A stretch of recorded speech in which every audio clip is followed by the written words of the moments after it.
Greetings internet, it's Monica and today I have a new book haul for you all. I'm so excited to talk about all of these books.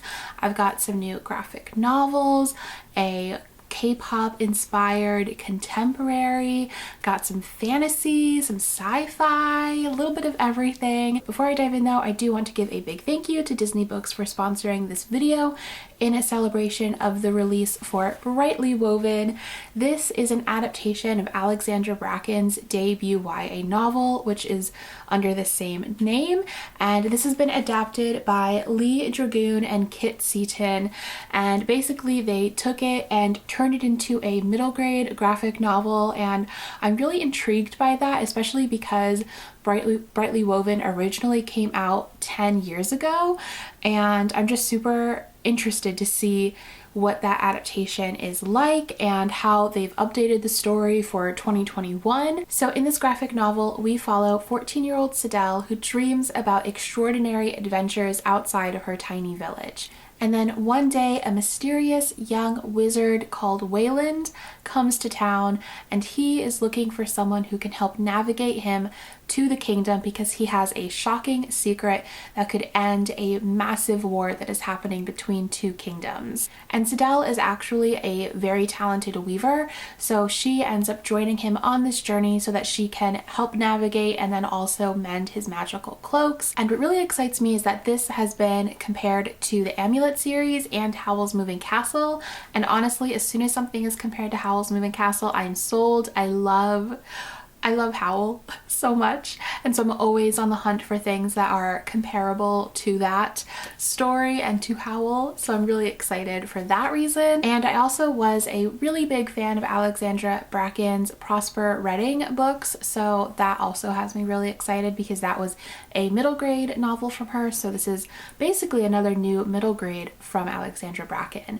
So yeah, if you're interested in Brightly Woven, it is now out, and I will have more information in the description box below if you want to check it out. So thank you again to Disney Books for sponsoring this video. So another graphic novel that I recently picked up is Fangs by Sarah Anderson, and Sarah Anderson is one of my favorite artists. I just love her work. I think her humor is just so relatable and funny.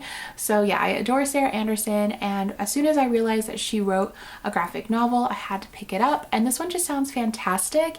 It is a love story between a vampire and a werewolf, and I'm just really excited to see Sarah Anderson's take on that kind of dynamic because, again, I love her sort of wry humor. So yeah, I think this will be a really fun read, and also the book itself is just stunning. It's cloth bound and it has black sprayed edges, and on the back it has "I want your love," and then love is crossed out and it says blood. I just think that's really funny.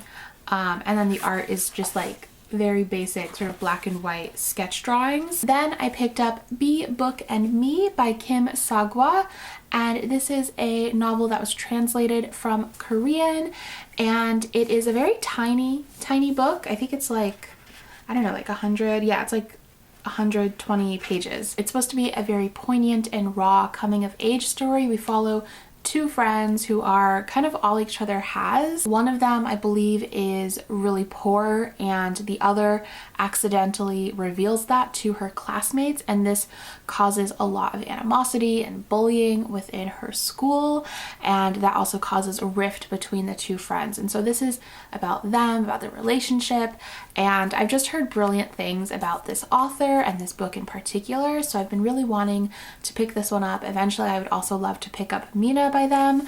So yeah, really excited to own this one, add it to my Korean shelf. Then I picked up Watch Over Me by Nina LaCour, and I picked this one up because my friend Matthew wrote a really glowing review of it on his Instagram, and I was just immediately sold, needed to have it. I was already kind of wanting to get it because the cover is just so beautiful, and then the end papers, like, it's so pretty. So yeah, shallowly, I just think it's such a beautiful book.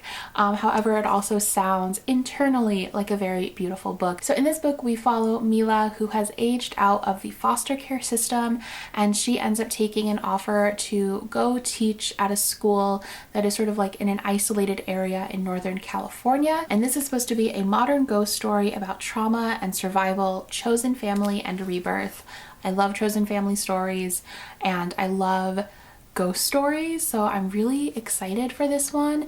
And I don't really want to know a whole lot more than that, because I feel like, you know, you don't want to know everything going into a ghost story. That's part of the intrigue. So yeah, I'm really excited to pick this one up. It sounds beautiful. I've heard such glowing reviews, again, from my friend Matthew and from other friends, so I cannot wait to pick it up. Then I picked up The Rise of Kiyoshi by F.C. Lee, and this is actually a spin-off of the Avatar series. If you are unfamiliar with the Avatar series, you should definitely watch it because it's amazing. So yeah, this is a spin-off of that series, and it's Kiyoshi's story. So Kiyoshi was one of the avatars, and she's referenced through the series, and they're like the Kiyoshi warriors. And so this is that origin story of who Kiyoshi was, and I love Kiyoshi. Like, I loved all of that in the Avatar series, so I was really excited to pick this one up. And I've heard that this is actually a very, very brilliant novel, and yeah, I'm just really excited for it because I love Avatar so much. And also I've been like kind of bummed about the news around the new Avatar series from Netflix, so I just really wanted something that was made in collaboration with the actual creators of Avatar, which this is. So yeah, that's why I was just like, yes, let me just buy this. I think I bought this like right after the announcement that the Avatar creators had left the Netflix show, and I was like, I'm gonna just buy this book and make myself feel better. So yeah, this next one, so many of you have asked me about, and it's I'll Be the One by Lila Lee. This is a YA contemporary where we follow a Korean American girl who ends up auditioning to be part of a K-pop group. And yeah, I think that sounds fantastic, and I'm really intrigued to see just how this presents what that experience might be like. This is definitely a story I would only ever read from a fellow Korean person, just because there is really a lot to unpack when it comes to, like, I don't even know if I'd want to call it fat phobia in Korea, because it's just like anything outside of a very, very tiny acceptable size. Yeah, there's just a lot to unpack there, and so it would be something that I would be very, very hesitant to ever read from someone who doesn't have that like cultural background. And even with all of that, I'll be honest, I was a little hesitant to pick this one up because I was just nervous about how that would all be handled and presented in the book and how it would be talked about.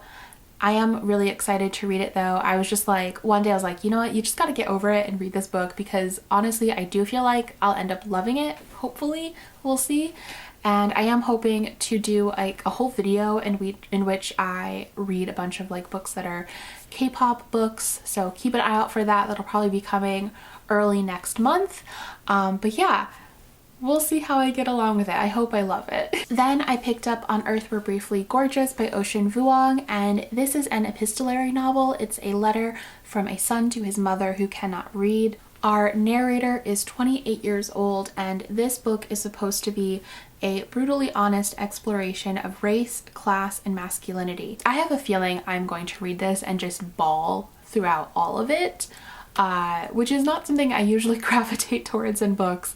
But yeah, this one day I was just like, this book just is calling to me and I need to read it, and I'm planning on reading it soon. I got the audiobook for it too, so that I can read it both ways, because I've heard the audiobook is amazing.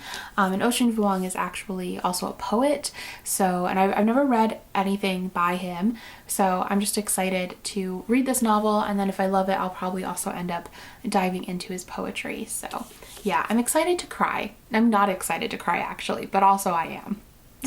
If that makes sense. Then I picked up The First Sister by Lyndon A. Lewis, and this is a sci-fi novel, and in this novel it takes place basically within our solar system. So it's in the future, and Earth has spread out to living on all the planets, like the inner solar system. So like Mars, Venus, Mercury, etc., and Earth.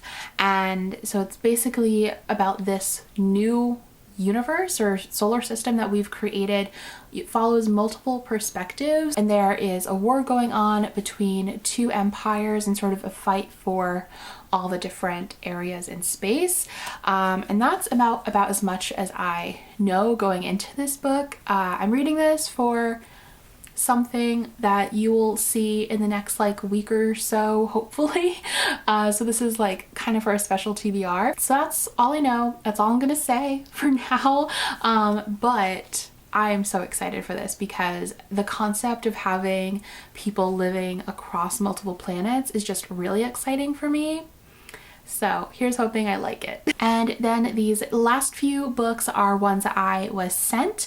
So the first one is The Memory Theater, and this is by Karen Tidbeck. And this one just sounds really whimsical and fantastical, which are like, whenever I can feel like I can describe something as whimsical, I need to read it because I love some whimsical books, and I especially love whimsicality in adult fiction because I feel like it can be harder to find there. You know, it's much more common in like middle grade, sometimes in YA, but really often hard to find in adult. I do think that is changing though. I feel like more and more we're seeing that brought into adult fiction, especially with like Starless Sea and stuff, so excited for that trend. This takes place in a world just parallel to ours, a mystical realm known as the Gardens.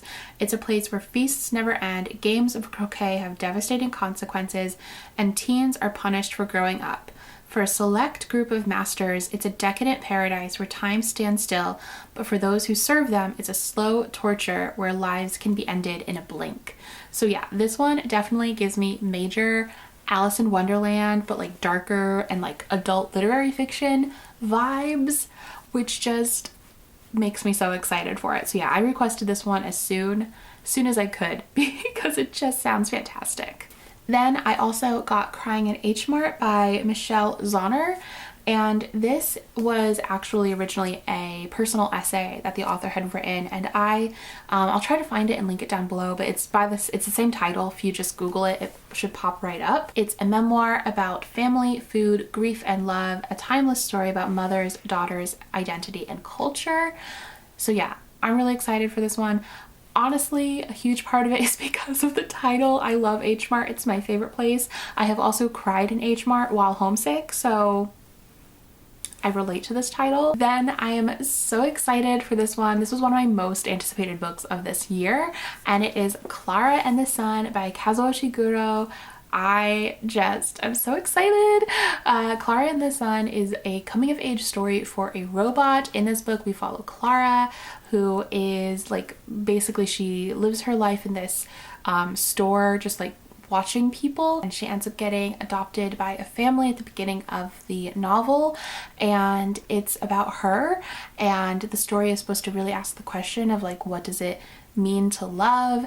And yeah, I'm just really excited for this one. I feel like Kazuo Ishiguro is known for being able to use like sci-fi or fantasy elements to be able to just tell these extremely human stories, and his novel The Remains of the Day remains to be one of my favorite books of all time. So yeah, I just am so happy to have this one in my hands. And then the last book I'm so excited to talk about, and honestly I think it's very fitting that it's the last one because it's the new Alexandra Bracken book, and that is Lore by Alexandra Bracken. I don't know a ton about this one except that it's supposed to be Greek mythology meets the Hunger Games, and it's set in modern day New York City.